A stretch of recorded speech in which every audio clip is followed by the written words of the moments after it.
Michele DuPont is a local broker, the 2025 KCRAR Realtor of the Year, a director on the KCRAR and KR Boards, and the current chair of the KCRAR YPN Committee. How did she get to where she is in her career today? She credits a good part of it to the connections she's made through industry involvement. Now, she's paying it forward to other agents, working with the YPN Committee to welcome new agents to the industry and create those connections that can be integral to building a successful career. Today, we're talking to Michele about how agents can get involved and the practical ways they can grow their network and refine their real estate skills. Spoiler alert, you can visit kcrar.com/YPN right now to get plugged in. I'm Alex Gehring. This is Kansas City Real Talk.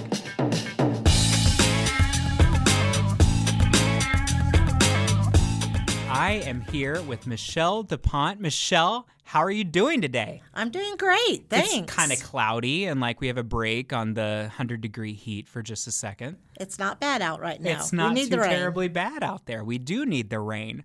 All right, Michele, for those who don't know you, tell us a little bit about your career, how you got started in real estate, and how you ended up where you are today. Thanks. I got started in 1988. I've been here for a long time.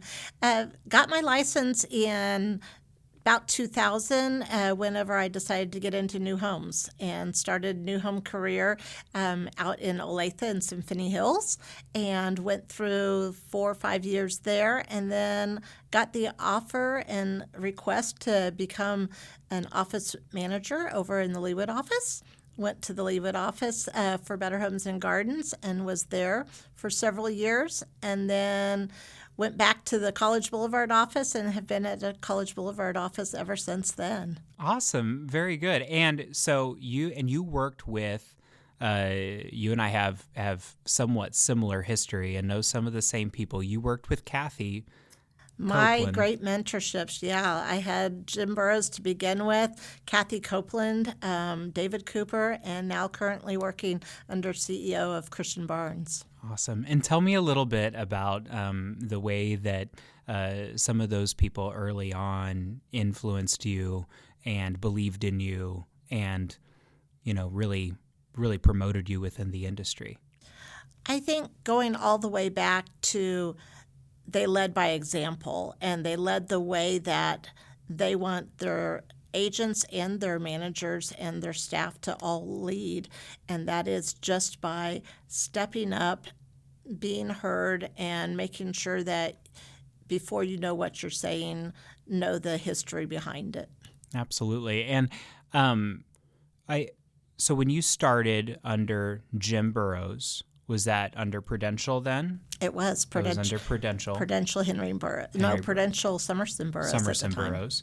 And so and you and Phil knew each other for a very Yes. long time, and you still work with Phil today. I do.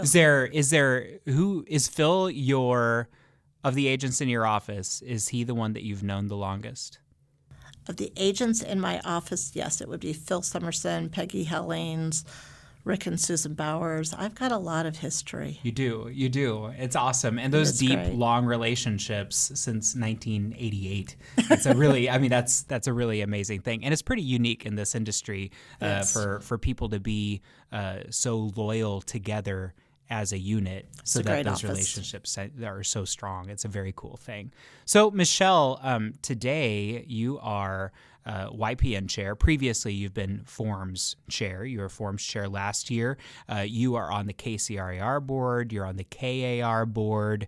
What's that? It's KR Boards. Oh, it's Kansas Realtors now. They've hopped on the bandwagon of changing the name. Tell us a little bit about YPN. Yesterday, you posted something about getting together with people that were brand new in the industry and getting in front of the new member orientation and talking about YPN. What is it about YPN that gets you going, that makes you passionate? Well, YPN is Young Professionals Network, and I'm definitely not in the category of young anymore. So I kind of recategorize it as your professional network. And I like that just for the sheer fact that it is involvement and it's relationships in real estate that makes real estate work. It's not making sure you do all the paperwork. Yes, the paperwork has to be done, but it's the relationship that helps the real estate industry grow. And I think when you're brand new, especially in the business, getting out and being able to build those relationships and networking with the new agents and the existing experienced agents, I think that is what draws this together. And by getting involved in YPN and the monthly meetups that we have and the community outreach that we do, I think it just helps bring everybody together.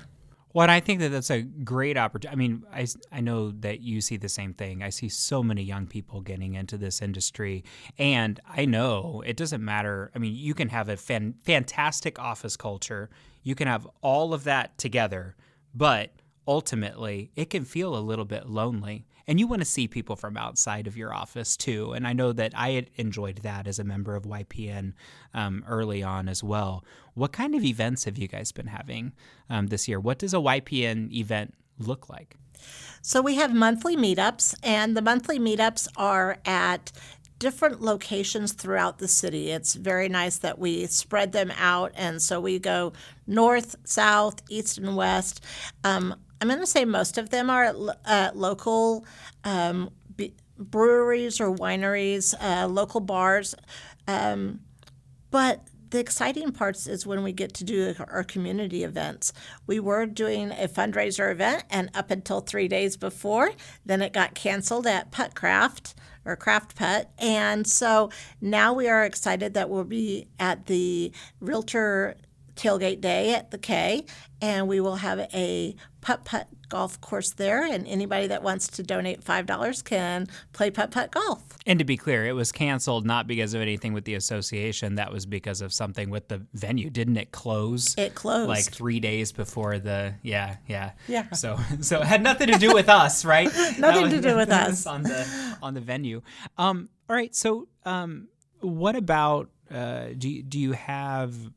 I know that when I was part of YPN, one of the things that I really enjoyed was guest speakers that would come in and talk about a specific topic. We'd have a couple of appraisers sit on a panel. Are those events that you guys have right now? Are there educational events that are part of YPN?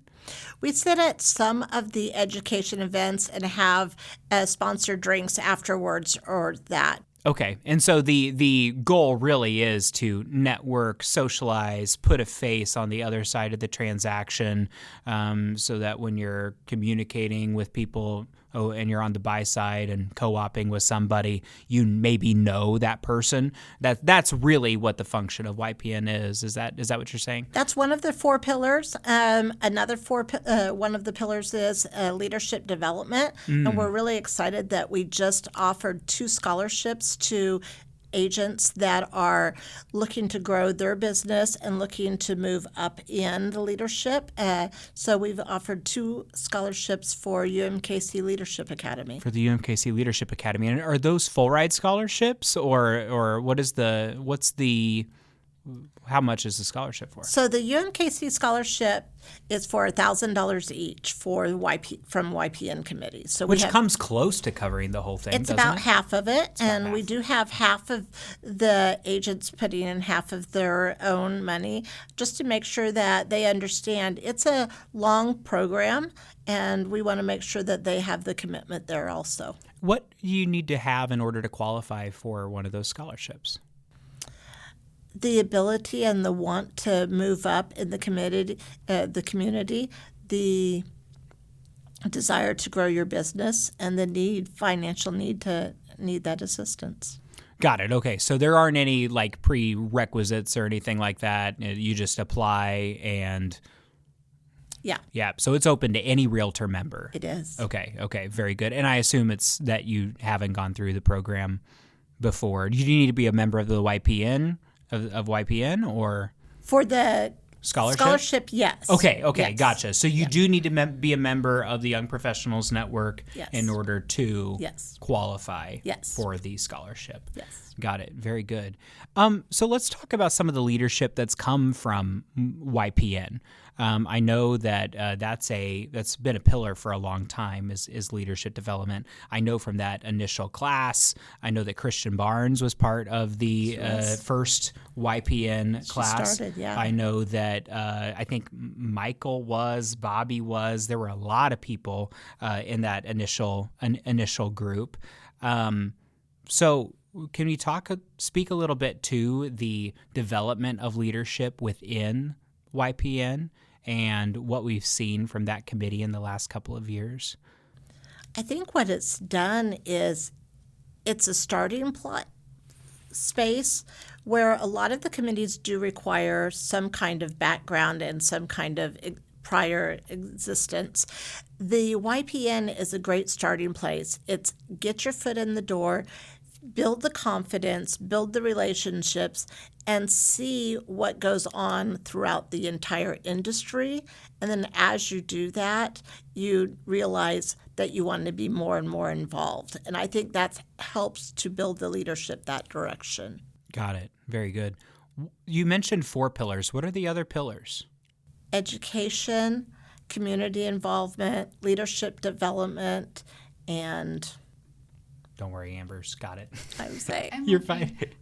Engagement and membership growth, education and professional development, networking and community outreach, and leadership development. So for membership growth, when we talk about membership growth as a pillar of YPN, are we talking about the number of agents that are realtors, or are we talking about the educational growth of our membership? I think it's the educational growth of our membership. What we want to make sure we're doing is we're not just getting a license and putting it on the side. Real estate would be an expensive hobby if you didn't do anything with it. And so we want to make sure that the education and the classes and the continued growth of an agent is there just to ensure the professional behind it. Do we do anything to gauge the growth of a member that's part of YPN? I would be curious because I think that it would be a great selling point for the organization if when somebody's a member of YPN in their first couple of years, what does that do to their future success? And is there a measurable impact? Do we have those numbers by any chance? I don't know that we have those numbers, but it is curious that many, many people that you will talk to that are in leadership, they will state that as one of the original ways of getting into the business, getting into the industry, going up the ladder in the leadership. But I think what really stands out is what it gave them, what the YPN stood for, and how it involved them more into the real estate career. Absolutely. I mean, that's definitely my experience. I mean, my first two committees were YPN and Kansas Advocacy with Jeff. I think I did YPN for 2 years. I've got to be honest, I don't like event planning a whole lot. Event planning is really stressful for me. You kind of figure out what committees work for you and what committees don't necessarily. Let's talk a little bit about what's happening with KCRAR right now. So you're on the board of KCRAR. You're also on the board of Kansas Realtors. There's a lot of discussion in the industry right now about the National Association of Realtors, the State Association, and the Regional Association. I'm curious, as a broker, where do you see the value proposition within the State Association and the Regional Association? And how do you delineate the two when you're talking to agents about them right now? I think they both give you different advantages and different tools to utilize. I think the Regional Association gives you the local tools and the data for your local sales market. So they're going to give you not only the tools, the data behind it, the listings, the sales, showings, everything behind that, and the support to go along with that. And I say local because our KCRAR is 32 counties wide. Right. Maybe more than that. Maybe now. more. Yeah. So, I mean, it's local, but If you're not careful, Kip's going to make you put a map up on the picture to make sure that the map is on there. Sorry, go ahead.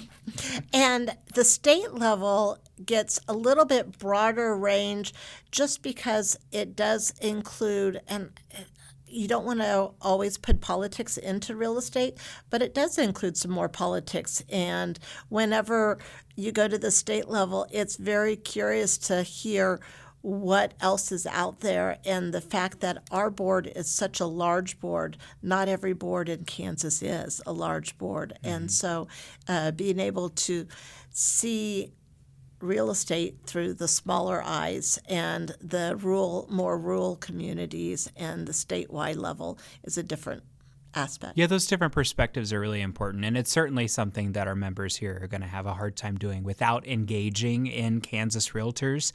I think that no matter how much we talk about it, there are so many people that don't understand the difference between the regional, the state, and the national, and the MLS. They just lump, or the real estate commissions even, they just lump it all together.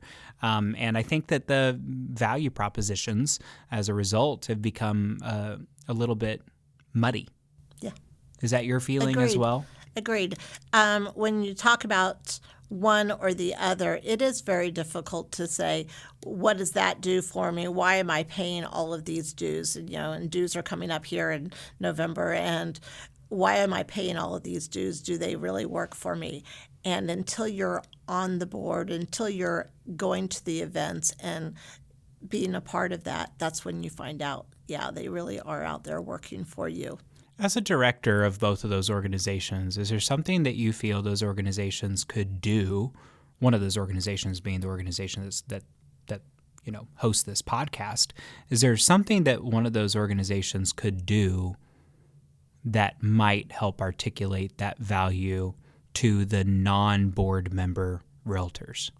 Wow, we do so much as it is, and it's just being involved. And so I say being involved, you have to read your emails, you have to see the social media, you have to go to the events in order to find that value. And if you're not doing that, and if you're waiting for somebody to come to you, you're not going to see that value. You have to get out there and be involved and be part of it. I think you're right.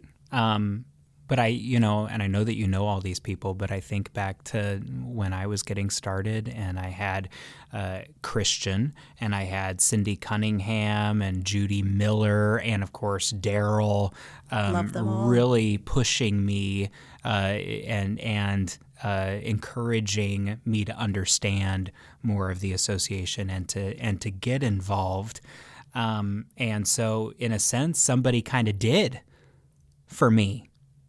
You know what I mean? So somebody did kind of tell me to look at your emails and pay attention to this kind of stuff. And somebody did kind of tell me that it was something that I needed to do. It wasn't something that I probably would have done without those folks letting me know of its importance. Right now, our president, David Nichols, that's kind of his thing, is you have to tap somebody on the shoulder and say, you would be good at this. You should try this. You should step into this. And coming up soon is going to be the committee opening for committee involvement. And I encourage everybody, get involved. Pick a committee.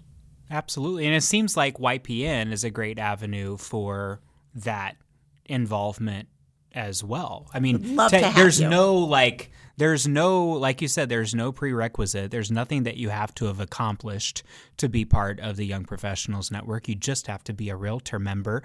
And ultimately, anybody can be tapped to join in and to learn more about what the association does. And to your point, there isn't any real age barrier for that either. Correct. Yeah. How many Consider this your tap. There you go. How many people are part of YPN? Currently, there's about 300. There are 300 YPN committee members? Yes. Oh, not on the committee. Oh, No. On the okay. network. Yeah, in the network. Okay, yes. okay. Gotcha, okay. On the committee itself, there's only about 16 of us. Okay, gotcha. And so to be part of the network doesn't necessarily mean that you're part of the committee. Correct. And is that different from when I was part of it? Is that new? I don't think it's new. I just think that we have enough members in the YPN network that we do have a committee that helps narrow down, because if we had 300 people trying to decide where our next meetup was going to be or our next charity that we're going to donate for our pre-party at the holiday party, those decisions need to have smaller committee member decisions. I just didn't realize. I think that when I was part of it, really the committee and the network were sort of one and the same, but maybe not, and I just always misunderstood the structure. At one point, there was also a discussion at the national level about dwindling YPN participation, and I had conversations with multiple people about that, and again, it was about 10 years ago when those discussions were being had. Do you know if those trends have reversed, or if they've maybe stabilized, or have they continued to go down? With our membership right now, we have about 300 in the YPN network. As you said, yesterday I was at the new agent orientation, and we encourage membership at that time. So we kind of do membership drives, you might say, couple times a month, and encourage agents as they join KCRAR to join the YPN network as well throughout the year. I don't see our membership dwindling, so we've been growing the last couple of years and excited where we are. That's great. That's great. So when we talk about new people getting into the industry, what are some of the deficits that you're seeing? You're a broker, right? And you've got agents that are doing transactions with people that are brand new to the industry or who have very little training. What are some of the deficits that you're seeing in the marketplace right now when people are transacting or building their business even? The biggest thing is creating their own, acting as a lawyer and writing their own verbiage and, well, this is what they want and this is the way they want to see it.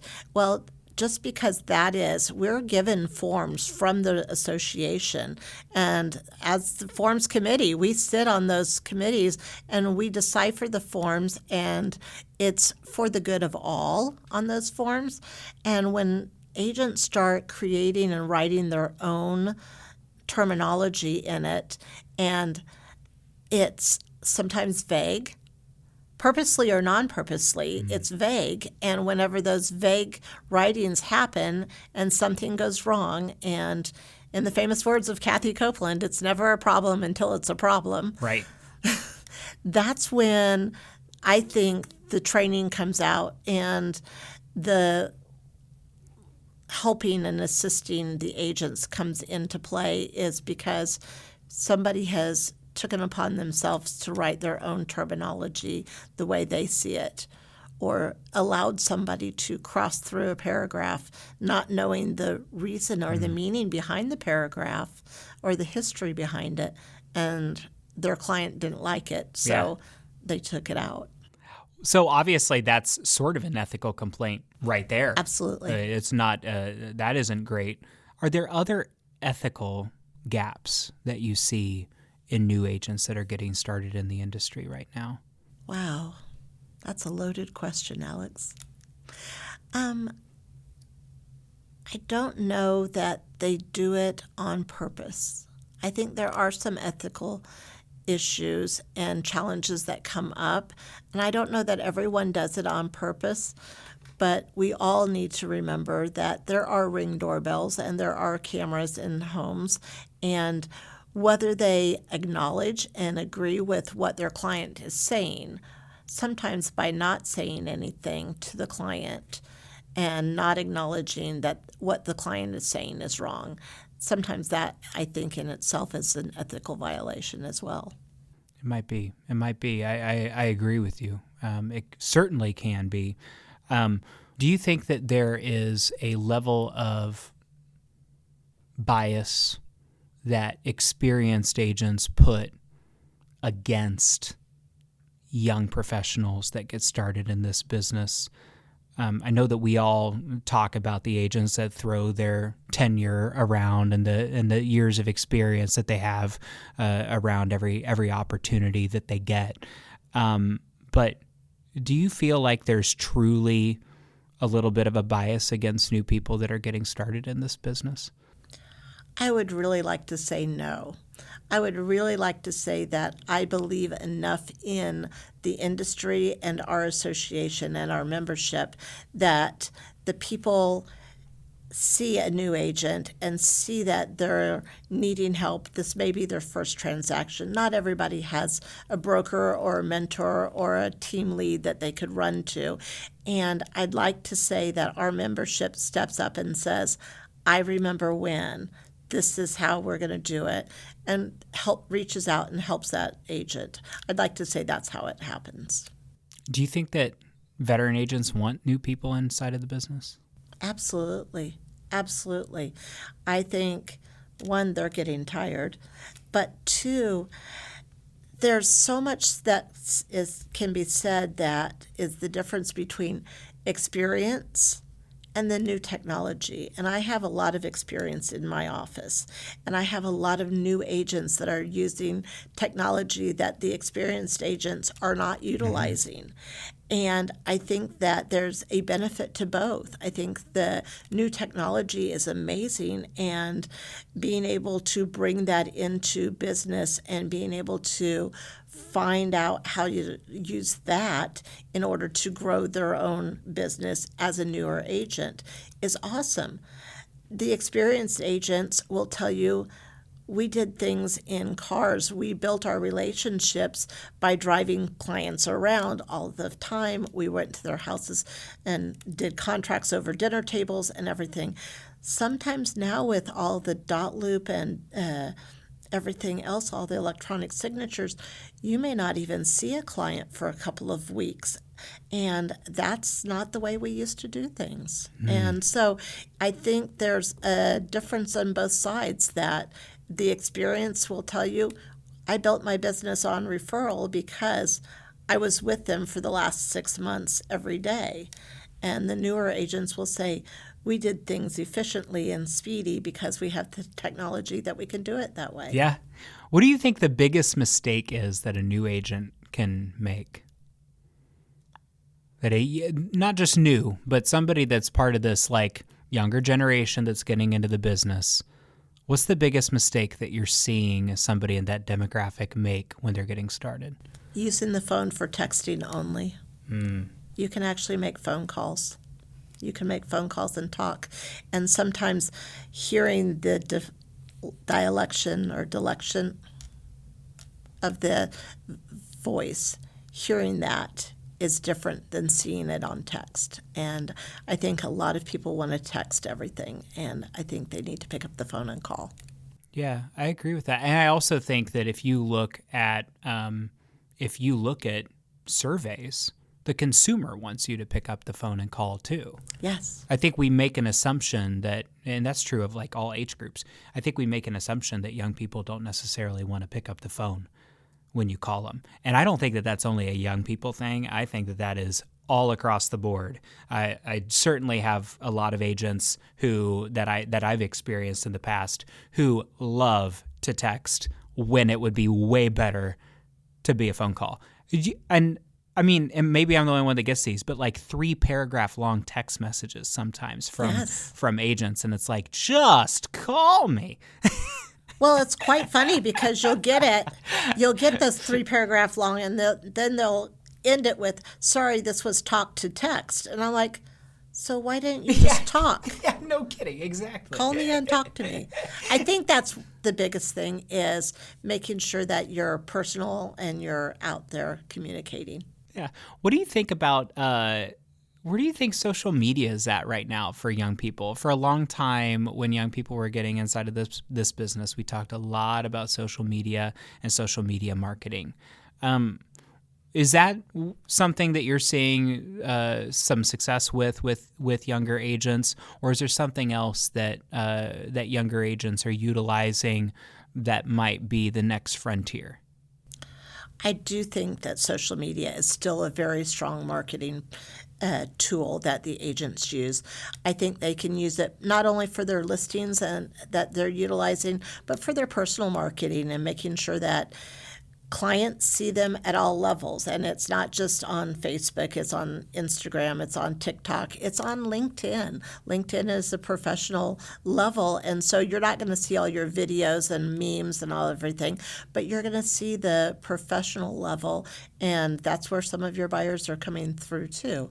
So I think that LinkedIn is stepping up into that social media category. Other than that, I'm not sure where the next big thing is going to be. Okay. All right, last question. So let's say that I'm an experienced agent and I'm in an office where I recognize that there is somebody that would be a good fit for the Young Professionals Network. Assuming that they don't read their emails like I didn't, and I needed Cindy and Judy and those folks to tell me, hey, show up to this meeting, right? Assuming that they don't have that email, but they want to be the Cindy or the Judy, what's the script? What do they say to that person? How do they invite them to go to something that they don't attend themselves? I think it's really easy as, hey, I think you'd be a great fit for the YPN network. It's going to give you the confidence and the networking and the relationships that are out there outside of this office. And I think that by getting involved in YPN, you're going to see the benefits of the entire association. I think that's great. What's the next YPN event that's coming up? Our next YPN event will be at the Realtor Day at the K. We'll have a putt-putt charity there. About 8 holes for $5, and it'll be fun. And what day is it? It is August 21st. It's a Friday night, so you get fireworks, and you get a Toby Mac concert. A Toby Mac concert? If Yes. I want to go, do I just show up? KCRAR.com, education and events. The tickets are discounted, and parking is discounted as well. Awesome. So if I haven't involved myself in YPN, a great opportunity is Realtor Day at the K. And you'll see Michele there. You'll see other YPN members there. And if you haven't met these folks, it's a great opportunity to network and to get to know other people that might be in similar situations that you find yourself in. Awesome, Michele. Thank you so much for being with us today. Is there anything else that we didn't talk about that you wish that we would have talked about? No, I think we're good. Okay, great. Get involved. Get involved. I love it. Thank you, Michele. Thank you.